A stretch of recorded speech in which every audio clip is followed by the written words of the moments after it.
Farming can be tedious, but if you put in the right measures, you can build your dream life out of farming. And the first one is to define the vision for your farming journey. How are you going to start it? What animals are you going to raise? In 5 years or in 10 years' time, how do you want to see your farm?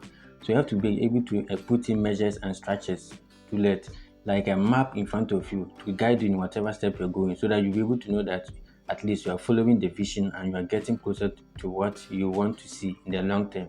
So if you want to build a dream life, a dream farm life, you have to have the clear picture of what your farm will be, and then you envision it, if possible, envision it in a 3D form. And after you have done that, you don't just stop, you have to then educate yourself. If you're watching this, I know you have learned a lot about like pig farming, for instance, here, because I started with pig farming on this channel.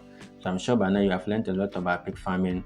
It is something that after you have defined the vision for your farm, you start educating yourself about it. And with education, you can come online here like YouTube, you get your bundle, you watch some few videos, you read articles on your line of business, and then you also ask people who are already into it, call them, learn from them, and move on. And with that, after you have acquired the knowledge with your vision and then getting your knowledge ready, and then it's time for you to start. Starting to, that is where most of us we get to and then we stop automatically. We don't even pursue again. Because getting to the starting point, people think, hey, which number of animals should I start with? What crop should I even start with? And how many acres should I start with? How am I going to go about it? Okay, that is the place people overthink and then they don't take any action at all. But remember, the little effort to start now is better than you having a perfect plan without execution.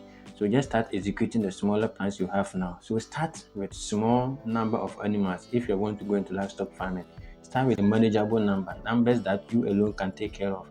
And should everything go south, you know that you will still survive in it.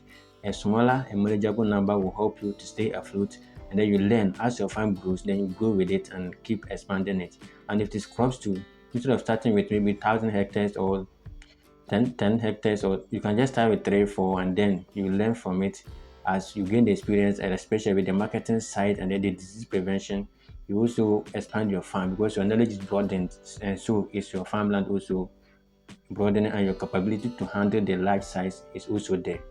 The next one is also to plan your finances, because in farming you need to put in money before you can get something at the end of it all. If you are raising animals, you have to plan for the feeding, the health, and with the health you buy medications, pay for some veterinary services, and also get some disinfectant on the farm for your animals. That is the financial aspect. So plan how you're going to allocate some money into your farm every month or every quarter of the year, so that you don't find yourself stressing too much on the farm.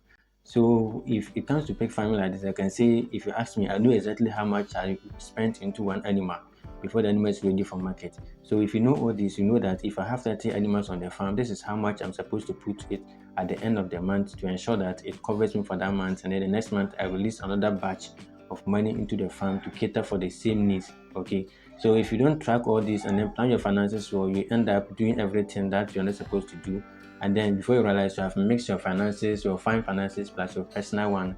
And that is the start of your collapse and then the struggle in your business. So you need to also plan your finances well to ensure that you have enough to keep you going. And then farming too can be tedious and very, very difficult and challenging. It can also be lonely, but you don't have to go all in alone. Connect with people that are around you. If you have farmers that are close to you, or even you can make a phone call to reach them, just do that. When they go and get stuff, I just call them, get some words of encouragement from these people. They are already into it. They can also share their experiences, how they're able to move through some tough times on their farm with you, and then you also pick some nugget from it. You know, if you have a lot, 2 3 people also in the same business and they're also sharing the experience with you, it energizes your spirit, and then you're able to keep pushing and then reaching higher heights. So you don't need to go in awe and then to strangle yourself on the way. Okay, you need to find people who are also into it and believe in what you're doing, so that they will also be able to hold you as you push yourself up. It's better for you to go out there, get the knowledge, network with the people, let them share their experience with you, so that in the future you'll be able to save your dying animals instead of losing the animal like that. And as the farm becomes big and then a lot of work is expected to be done on the farm, and you're looking at your finances and resources, you can't do it. It's sometimes better for you to also invest in a bit of technology. If maybe there are some automated feeding machines that you can get for your animals, you just install this so that the water will be flowing through it, and then the feed was also flowing through it by itself. You don't have to do anything. You also just to go around to ensure that the water is flowing through the pipes. The feed is always deposited at where it's supposed to be. So embracing technology also helps you to reduce the workload you encounter, especially if your farm becomes bigger and if you are finding it difficult to manage, or you don't want to stress your workers so much.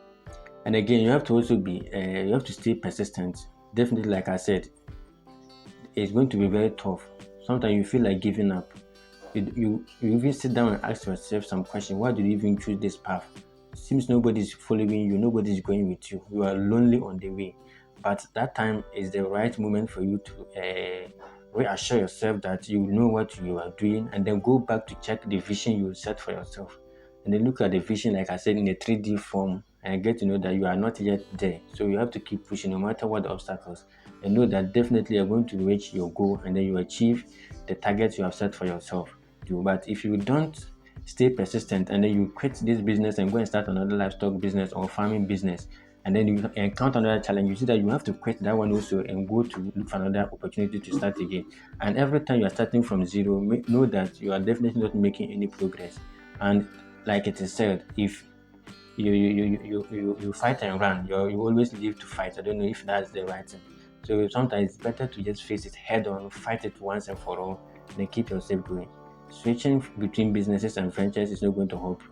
Make sure you focus yourself, stay persistent, consistent also, and keep pushing it. Even if it doesn't work, you keep pushing it and adjusting your approaches, and then getting to know that this one is working and this is not so working.